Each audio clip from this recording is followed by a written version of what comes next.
There is going to be a introduction there at some point, but it is a work in progress. That is not the focus of today's episode. The focus is on her. That is Amy Lee. And what we're going to do is, I've done most of the work on it already. So today's episode is going to be mainly on what I have already done. We're going to go over the specs, the things I've done to it.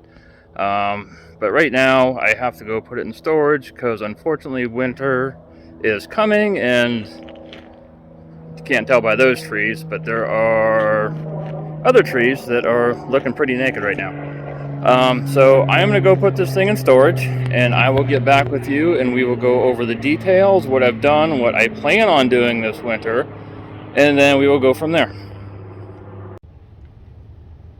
Okay guys, we're back. As you can see, we got her in storage. Quick backstory on myself and the car. My name's Jeremy.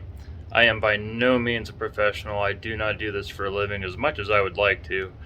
I work a full-time job. I work way more hours than anybody should have to, but I have expensive hobbies, so somebody has to buy parts, so I work. A little bit about the car. This is my brother's car. He passed away in '98, and then my dad finished it up, or my brother had it. My dad drove it for a number of years, and probably 7 years ago I took over and I started replacing things that needed replaced and got it to the state that you see it now. Not going to be able to do a video on all the work that I've done in the past, but I can kind of catch you up on it. So being that it was my brother's car, there is no price tag on it. It's not going to be for sale in my lifetime, so I'm not worried about, keeping it original, nothing like that. I like taking cars, making them my own. Alright, we're going to go over the specs on the car real quick. I have staggered wheels. I got 17 in the front, 18s in the back. The rims are US Mag Ramblers. The tires are Anito NT555 G2s. The front wheel size is 245 45 17. And if we run over to the back here, the back is a 275 40 18. I do have front and rear disc brakes. That was done by, well, the brand was Lead or GPS. They've changed names once, I believe. I don't know if they've changed again or not. The paint on this car is not an original Mopar color. Wanted something a little more in-your-face green, so this is actually a early Buick Opal. The paint color is called Signal Green. Let's see. Let's go over the motor real quick. Motor is a 505. I have an Eagle crank, Eagle rods, diamond pistons, 10-to-1 compression, ported Sidewinder heads. I got a port matched Edelbrock Performer RPM intake, aluminum radiator. Got the Holley Hyperspark on it. I haven't had any issues with that. It is fuel injected. People have had a lot of issues with the Sniper. I have not. I've actually been pretty happy with it. Although I am looking to upgrade to the multi-part fuel injection. I got an Edelbrock LS style intake that I want to use, but I want to use the Holley Dominator ECU. I got a fancy little bracket here to hold all my wires to keep things from moving and bouncing around. This was for the coil driver, but I did away with that. Even got all my things hanging in the back, made a little bracket for everything. That way everything's neat and organized and clean. I do want to put air conditioning in this over the winter. All the kits I've seen always put the air compressor up here. I'm not a fan of that. So what I want to do is I want to try and put it underneath the alternator down here. So I may have to move the alternator up to make room. While I'm at it, I'm probably going to see if I can do a serpentine belt system. I don't want the all-inclusive one, so I'll probably have one for the left side, one for the right side. The only one over there is just going to be operating the power steering pump. Let's see, what else?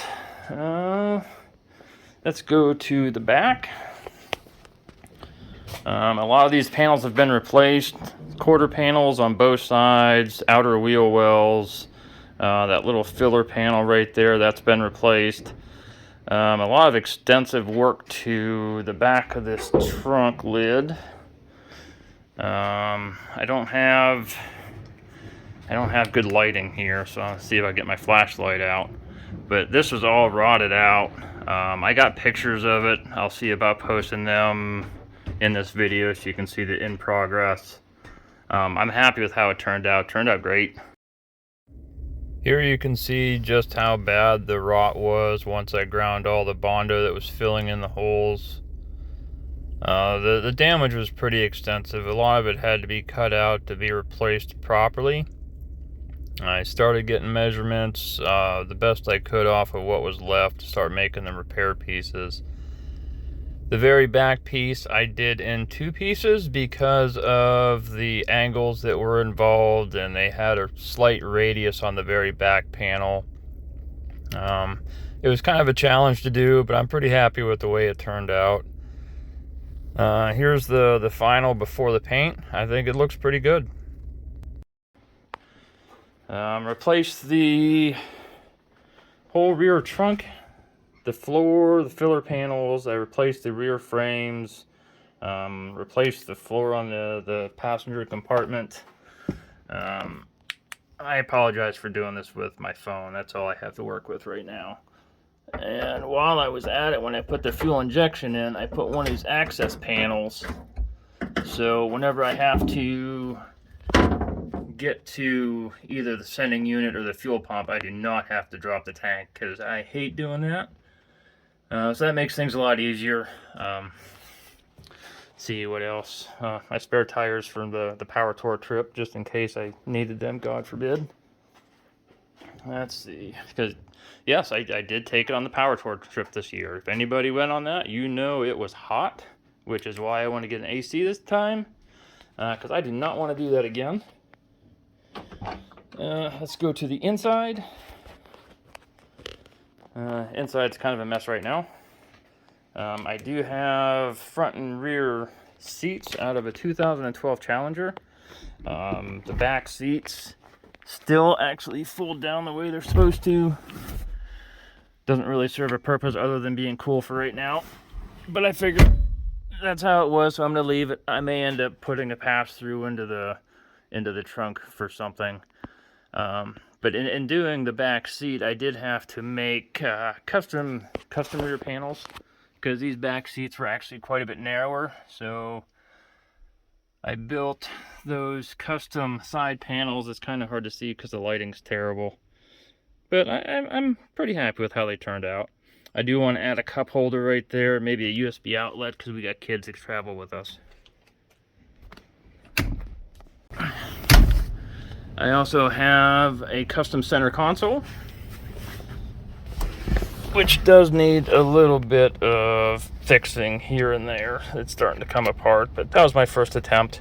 So, you know, learn as you go, right? All right, so future plans for this winter, things I'd like to do is I would like to change this dash, because as of right now, the only thing that kind of works is the fuel gauge, and it is sketchy at best. I have never ran out of gas yet, but it just doesn't work very well. None of the gauges work. I don't have a radio.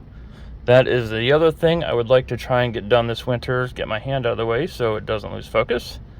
I want to rewire the interior of the car, because I don't know if you'll be able to see it. No, it's too dark under there, but the fuse box, it's the old glass style, and you know how you take aluminum foil and wrap around one of the fuses? Well, that's what I have going on right now.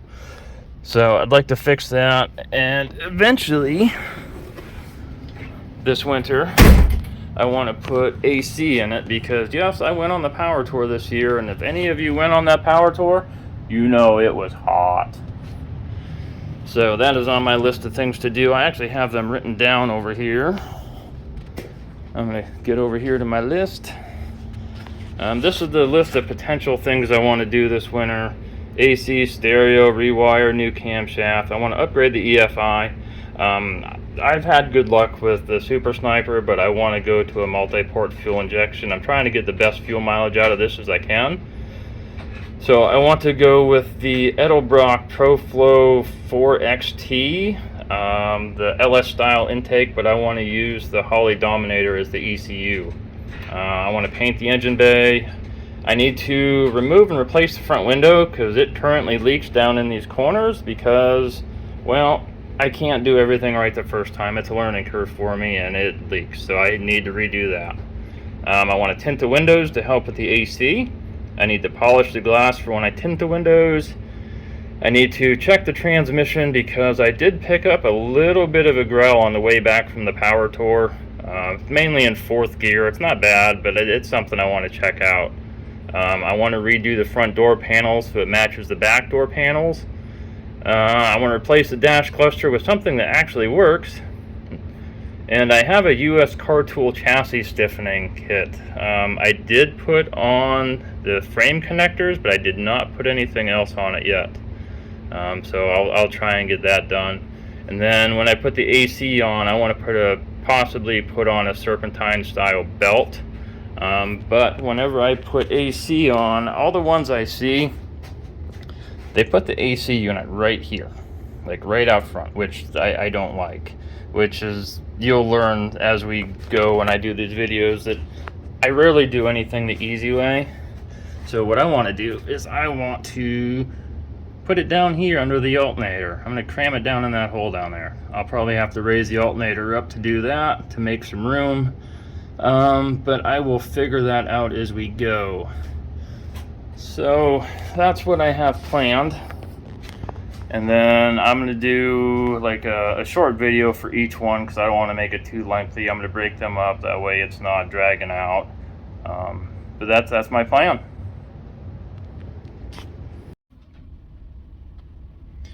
Alright, so this video is not going as smoothly as I wanted it to. My work schedule and everything else, I don't have a whole lot of time to work on it, and if I do the video while I'm going, it takes away a lot of the time that I can be working on the car. So today what I'm going to do is I'm just going to do a little video catch up and not worry so much about getting anything done on the car. So I'm going to turn this camera around, we'll kind of go through everything I have going on. So we're going to start inside the car because I have all the dash and everything ripped out, so here's that. Alright, so I got the dash and everything ripped out, got all the wires cut from the dash harness, got them all marked and labeled. I was able to look online and actually get the wiring schematic to trace them all down, label them, that way you know, I have somewhat idea of where they go. I will go through and verify everything before I wire it up. There's a lot of wires there to try and keep track of. So over here is where the glove box is supposed to be, but this is where I'm going to end up mounting the fuse box, the control box for the Dakota Digital Dash. And then I also have a fused relay that is going to run to this relay. That way, in case something happens, a fuse pops, that I don't really fry anything. Takes me forever to do some of this stuff because I changed my mind numerous times. I've gone through 4 fuse boxes before I landed on that one. Because I got this one here. I decided to go against these ones because of these tabs. I wanted something that I could actually bolt on and I didn't have to worry about them vibrating loose or, you know, loosening up over time. So I got the ones that screw down. So then I got this one here that has the screw down terminals like I wanted. See, it's got the screw down terminals, that way everything's nice and tight. But there was no ground. There weren't any ground points on it. So the one I got, it's kind of hard to see from the glare. Let me pull this off. you got the 6 fuses below, and then you got the 6 ground connections up top. So I went with that. That way everything can have a nice solid ground if I needed to. I also have a Holley module that I'm going to hook into the Terminator X Max, and I'm going to mount that up top. I didn't do a lot of the wiring here yet because I have the AC coming from Classic Auto Air, and I'm not going to be getting that for a couple of weeks yet. It was an 8-week lead time, which is fine because they told me that in advance. But I think this panel might have to come out in order to change that heater box down here.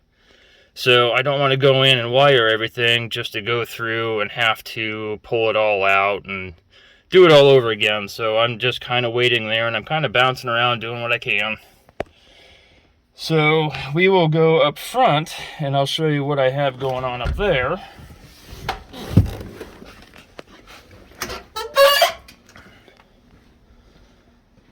So this is what we have going on up front. I'm checking the timing on the camshaft. I'm going to redegree it. I talked to the guys at Bullet Cam, and they just wanted me to go through and double check the center line. They said this is the cam that I want. They just want me to go through and verify it, and then we'll go from there. So I'm waiting on that. So while I'm waiting on these parts to show up, I am starting to do some of the wiring up front. I have this bus bar that I have all my connections going to instead of having them stacked on the positive and negative terminals of the battery. I can have one large one run from here over to this bus bar and then distribute it wherever it needs to go. These two here are going to go to the relay box, which I'll show you in a minute. This goes to the HyperSpark. There's going to be one from the battery. And then I'm also going to have the alternator on top of this one because I got a 1-wire alternator. And then this one is going to feed inside the car to that fuse box that I showed you. So moving forward, this is the relay box that I was just referring to. I welded this bracket on the front side of the car, and this thing is going to get mounted down in here. And what this is for is for the headlights and the electrical fans. It's going to be high beam, low beam. It's going to be fan 1, fan 2, and then the horn. I found this box on Amazon. I like this box because it comes pre-wired, but it comes pre-wired for normally open and normally closed relays. So we had a bunch of blue wires that were in here that I pulled out. I don't know where they are offhand, but I'd show you. So I don't have anything that's going to be normally closed. So just to clean up the wiring, I pulled them all out. And this box, it's kind of hard to do this with one hand. This box, these all go to the power. All the white ones are your trigger wires. And then the yellow are going to be the power out to the fans, the headlights, the horn, all that. But the way this box came is it came where they were all positive triggered, because you only have one ground right here, which means that these white ones are all going to be positive triggered. So that wasn't going to work with my fans because the Holley unit is a negative ground trigger. But the good thing about this box is the way they have it wired. Again, trying to do this one hand. Anyways, that one black wire jumps. You can kind of see where it jumps from one relay to the other relay to the next relay. So all the ones on this side I left as a positive trigger for my high beams, my low beams, and something else. I was going to put my halo lights on there, but I don't need a relay for the halo lights. But what I did is you can kind of see where I snipped that negative, and then where that negative came over here, I hooked it into a positive. So now the 3 on this bank are all positive triggered, and the ones on this side are negative triggered. So I can use a negative trigger for my horn, my fan 1, and my electric fan 2. I got to go through and label all that. The reason I don't have to, but, well, I kind of do. The reason I have to run this relay box for my headlights is because I upgraded the headlights to the halogen style. And apparently they pull a lot more volts because inside the dash on your headlight switch, there is like a thermal breaker in here. Once this switch gets hot, that breaker trips out and you lose your headlights, which was very confusing the first time it happened to me because I was going down the road at night and all of a sudden my headlights started flashing and I had absolutely no idea why. And that switch was getting really, really hot. And then if you look down here, it's kind of hard to see, but this top terminal, it's melted. And I think that is from the extra current. There we go. The extra current going through that switch that's really hot. So in order to eliminate all that, I'm going to put a relay on the headlights right up next to the headlights, which is where this comes in. So the headlight switch is going to come up, it's positive activated, so it's going to trigger these on, and then my headlights are going to come on. And that eliminates the long run with the high current and hopefully any kind of overheating, electrical fire issues, things like that. So that's where I'm at right now. I'm supposed to get the Classic Auto Air AC in a couple of weeks. Try and get buttoned up what I can between now and then. Wait for it to come in, then I'll move forward with the wiring. If you want to follow along, like and subscribe, and then you'll get notifications when I do my next video. I'll be further along with the wiring. I might have the AC by then. We'll see how things go. I mean, it's a busy schedule, and I don't have a whole lot of time to work on it, so I do what I can. So, I'll talk to you guys later.